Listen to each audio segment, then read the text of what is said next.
Yeah, let's start then. Okay, now would that be fine? Can you Perfect. just... Yeah, better, Yes, it's much better. better. Okay. Yes, yeah. So, Sahil, so as per your resume, it shows that you are knowing Java. So, can you just tell us what do you know about Java? Okay, so Java is a multi-purpose language that are used across the application. Like some of the companies that use Java would be Spotify, then there would be Airbnb, there would be Uber and stuff like that. Judging from that, we can say Java can be used for streaming purposes as well as for social media platforms as well. Like LinkedIn also uses Java. So we can say that Java is a multi-purpose language and it can run across multiple platforms as well. Okay, good. So, based on this, can you just tell us any 5 features of Java? Okay, so one of the feature of Java would be it is simple. It is, when I say simple, I don't mean like it's a cakewalk, but rather its syntax is very similar to C and C++. Apart from that, many of the concept of C and C++ are removed, which could cause security concerns. Like there are pointers and reference variables and stuff like that. So those are removed. There is multi-threading that can be used in Java as well. And it is almost a object-oriented language. I am saying almost an object-oriented language because we use primitive data types, thus making it not a purely object-oriented language. Okay.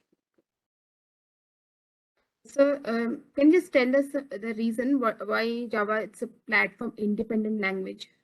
Okay, so Java is compiled in 2 steps. Like first of all, you compile the Java, it converts into a .class file, and then .class file is uh, does go inside of the JVM, that is Java Virtual Machine, after which it compiles and runs the code, and thus making it platform independent because JVM, it is built by the customer specification. When I say customer specification, I mean like Windows, it will be different JVM, while for Ubuntu, it will be different JVM, or for Apple, it would be a different JVM, thus making it a uh, platform independent language. Okay, good. So can you just explain what is JVM? Okay, so JVM is a Java virtual machine. There are many things inside of the JVM. Like there is a class loader inside of JVM that loads the class based on the requirement of the program. And there is also bytecode checker and stuff like that as well inside of JVM. Okay, good. So have you heard about JDK, Sahil? Heard That about is Java. JDK? Yes, I have heard about JDK. That's Java Development Kit. Okay. So what do we get in the JDK file? What do we get in a JDK file? As in, I'm not able to understand the question. Okay, so can you just tell us the components in the JDK file? What will you find in the JDK? No, I'm not aware of the same. Okay, no worries. Yeah. So can you just explain about the main method? Have you used it? The Okay. main method? Yes. So main method is a entry point of a program. So each and every program that you compile should have a main method through which the program knows that I need to start the execution from this specific point. Okay.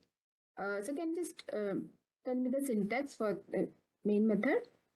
Okay. So syntax for the main method would be your access specifier, that is public and static. After that, that would be the return type, which is void, because main method does not return anything. Apart from that, there is main as a name of the function or method. After that, in the curly bracket, I mean the round brackets, or in the parameters, we need to write string array and arguments for the same. Okay, good. So can you just tell why we are having that main method? Sorry, your voice got cut off for me.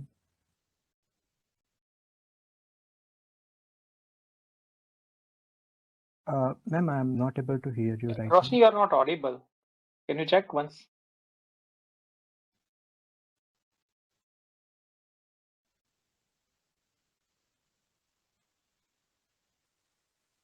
No. You want to switch off and reconnect audio? Just try resetting the audio. So am I audible now? Yes, yes, yeah. Please, Yes. please Okay. continue. Great. Thank you.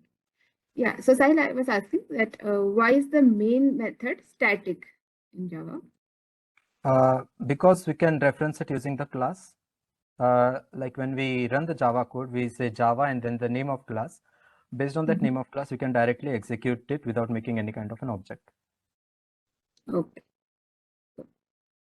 So fine. If say for example, if I write, if I don't use this keyword static, the main method, so will my program work?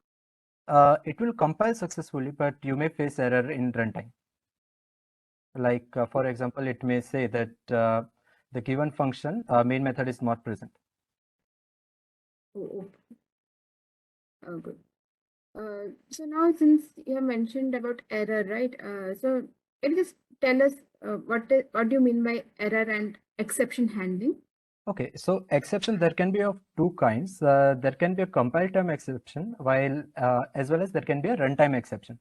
What do I mean when I say compile time exception? While writing the code, you want to check some of the things, and the error you face while compiling the error, compiling the program, that would be a compile time exception. While executing the code and you are facing some kind of an exception, that would be a runtime exception.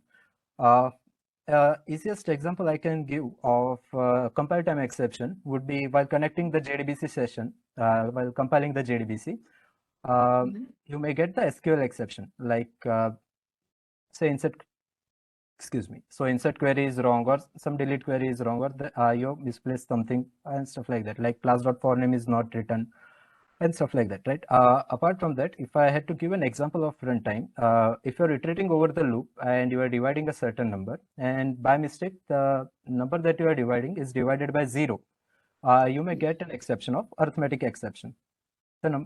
Arithmetic exception. So you need to handle both of those exceptions. So wait, so can you just tell us what are the keywords or the mechanism available for exception handling in Java? Okay, so you can do exception handling in two ways. Like you can write try catch block, or you can use throws as a keyword, throw keyword. So try catch block, it consists of three basic things, from which one is optional. There is try and catch, and in the catch block you need to give the exception that can occur. Like SQL exception is one of the class. Apart from that, there is arithmetic exception, or the exception as a class in entirety, right? And there is a finally block. So finally block is such a block that executes regardless the flow goes inside of the catch block or not. And those keyword works very similar to that. There is some syntactical difference that are present while using throws keyword.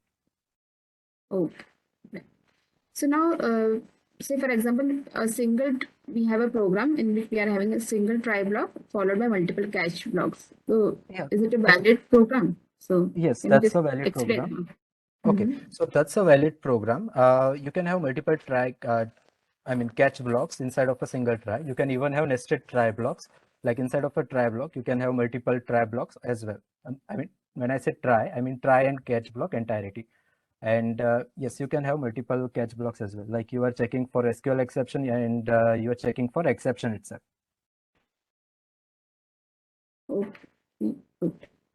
So meanwhile, you were explaining about the keywords, right, that were being used. So can you just tell me, you told me about the throw and throws keyword, right? So Right. can you just tell me the difference between throw and throws keyword in Java? Right. So first of all, there is a syntactical difference between throws and throw keyword. One is written after the class, and second one is written while you are checking some kind of a error. Like same in my example, basically throw keyword is used to go to the exception block essentially. So let me give you an example. Let's say you are in your program, you are checking if the age is greater than 18 or not. Okay, you have made a custom exception block for the same, and in case the age is less than 18, you are writing a throw keyword, right? So throw age is less than 18, and then the message for the same. So in that way, you can use the throw keyword. And throws keyword is usually followed by the name of the exception, like SQL exception or say arithmetic exception or exception as an entirety. IO exception is there as well. Okay. Good. So now moving on. So say you have mentioned about the finally block, right? And you might have also used the final keyword, right? So can you just tell me the difference between final and finally? Right. So finally is used in the exception handling, while final is used in a variable or method or in a class. Right. So like I was saying, finally will be used in exception handling, while final will be used inside of a method, variable, or class. Okay. So now moving on. So say for the variables, right? Now we have talked about the variables and all. So can you just tell me what are the default values that can be assigned to variables and instances in Java? I am not able to understand the question. What do you mean by default variables? When I say default variables, if I say Just a int moment, I, Sahil, I would like to just interrupt. Sorry. So my question is, means what are the default values that are assigned to variables and instances in Java? So my question is that. like you Default can values. right. So if you just write int I, that would be it would assign 0 to it. While if you say int float, I mean sorry, float and then the value of j, it will assign 0.0f to it. While double will be 0.0d, and the string will be a null string. That would be /u000 in the Unicode. Okay. So you might have heard about the collection framework in Java, right? Yeah, sure, man. So can you just explain what are the important class and interface that are available in the collection framework? Okay, so collection frameworks basically helps you to store the information in a certain way. I would say in a certain way because each and every collection is different in its own way. So one of the interface is list interface, from which you can make list, I mean array list and stacks and queues and that. Apart from that, there is also linked list as well as hash set and hash map as well. So these were the main 5 types of collections that I have mostly used, that are array list, linked list, hash set, and hash map. Mhm. Okay. So can you just tell me the difference between the array list and array? Okay, so Array. right, so arrays are basically a predefined set of values. Like if I say array of length 5, it will be just the array of length 5. But when I say array list, I can dynamically grow and shrink the size of the array list as well. Thus, but the thing is, arrays are much more memory efficient in my opinion, because if I say array of length 5, I know that this much memory space will be occupied and not more than that. But while I'm saying array list, if I had to increase the size of the array list, I will need to copy the array again and paste it inside of a block, after which I need to add the same. In array list, there is a function called add, in which we can by which we can use and increase the size of the array as well. I mean array list as well. Mhm. Okay. So in case of array, how can you add the elements? In case of an array, how can we add the elements? Like if I want to assign the element, I can do it with the help of indexing. Indexing would be a at index of I, that is a in the square brackets, I will write I, or the index like 0, 1, 2, 3. As array starts with 0, I will say 0, 1, 2, 3 in order to assign the values to them. Mhm. Okay. So have you used any package in Java? Uh, Package in Java is in, Yes. can you just elaborate a bit more? Okay. So are you aware of the term Yes. package? Yes. Packages are basically logical grouping or logical folders of Java, which are seen inside of a project. will be the folder kind of things. Like if I say com.demo. Let's say com.demo.entities, right? So there will be a com folder in which there will be a demo folder in which there will be an entity folder in which I will keep all my entities class. So any advantage of using package? While developing the project, if you have the team, it becomes much more easier to manage the classes, and we know exactly where do we need to find the classes. Like if I want to find entities, I will just search the entity package and I will be able to find the class. Like I don't need to search the entire project in order to find a certain class. So have you used any inbuilt package? Right. So I have used scanner package. I have also used some IO packages as well, but I have used scanner package. Oh.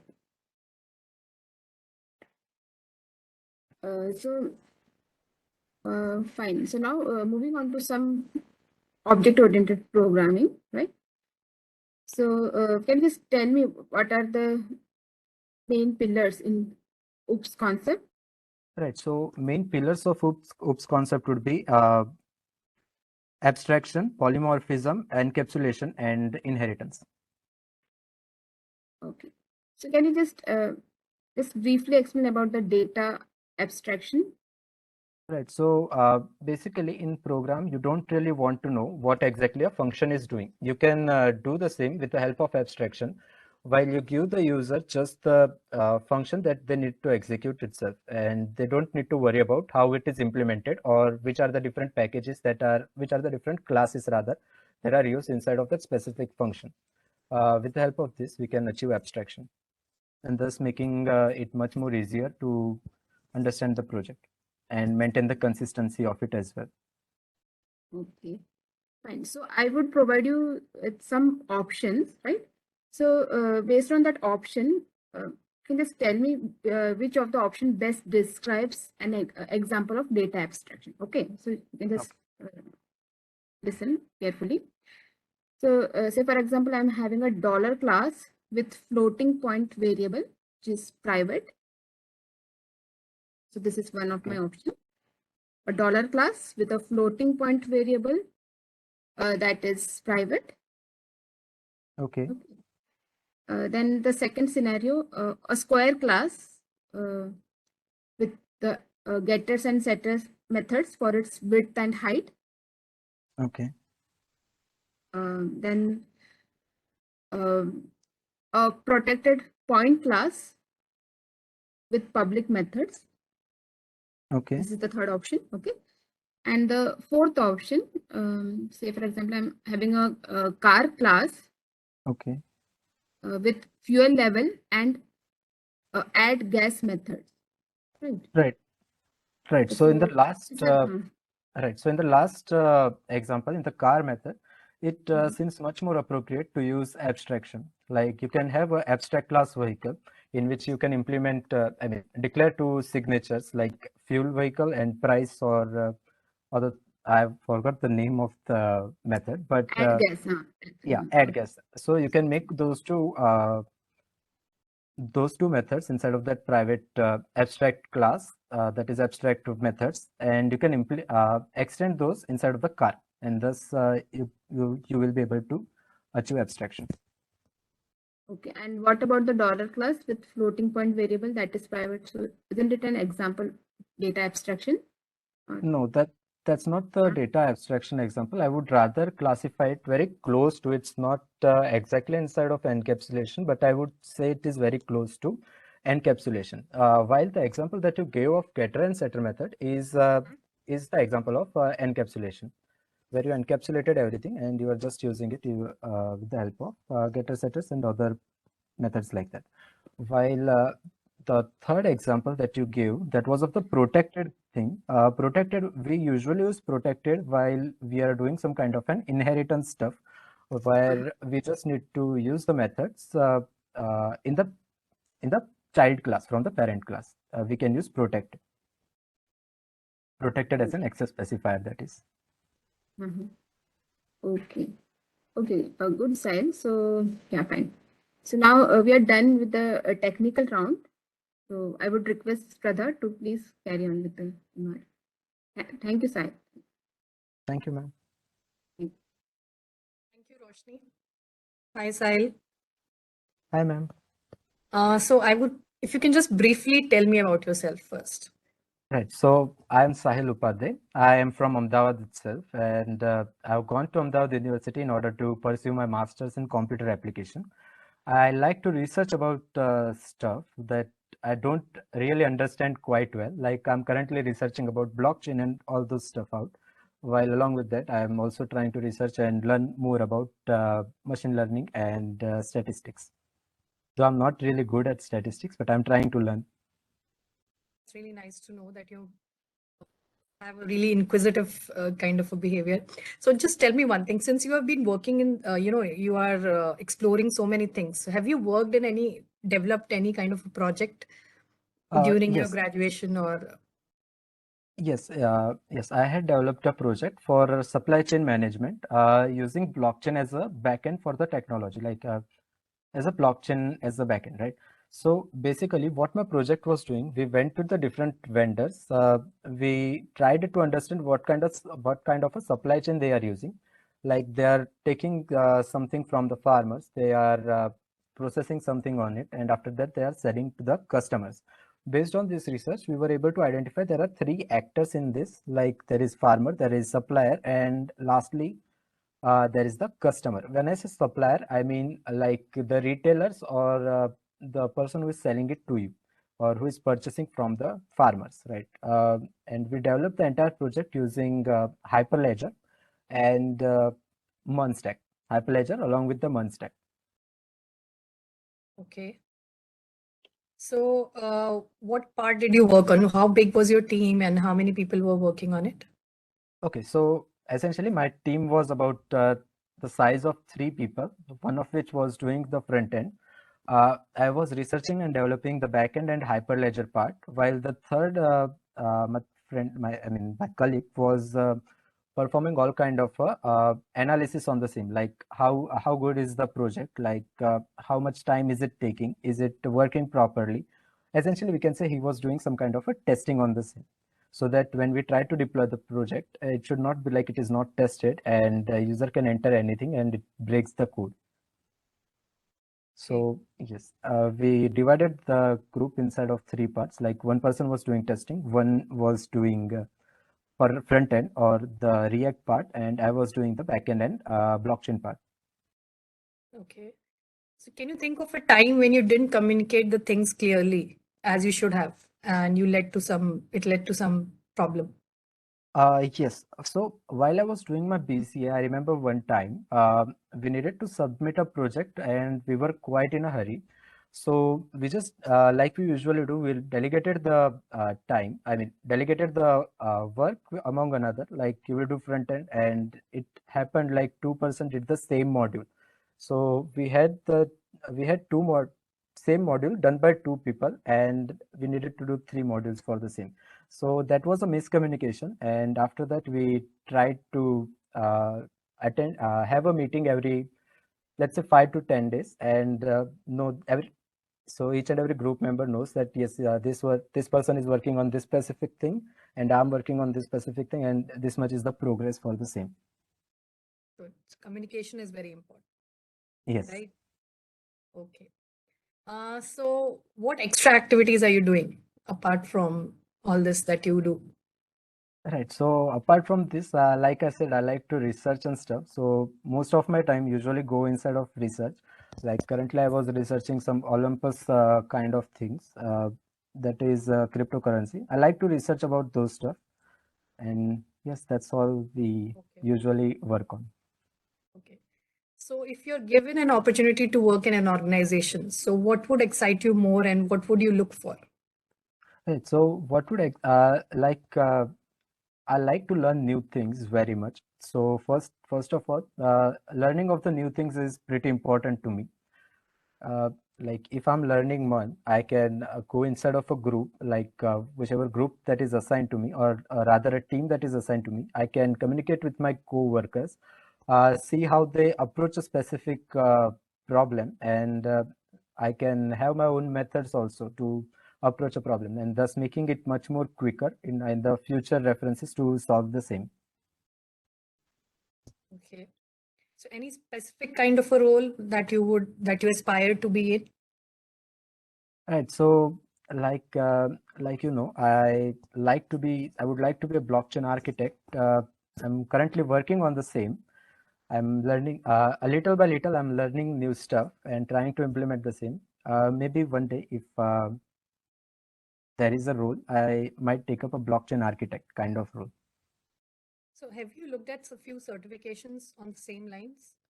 Right. So yes, I have researched. Like one of my favorite blockchain technologies to work on is Hyperledger, because it is much more developer friendly and easier to understand. I've looked inside of those certification as well. So there are certain MCQs that we need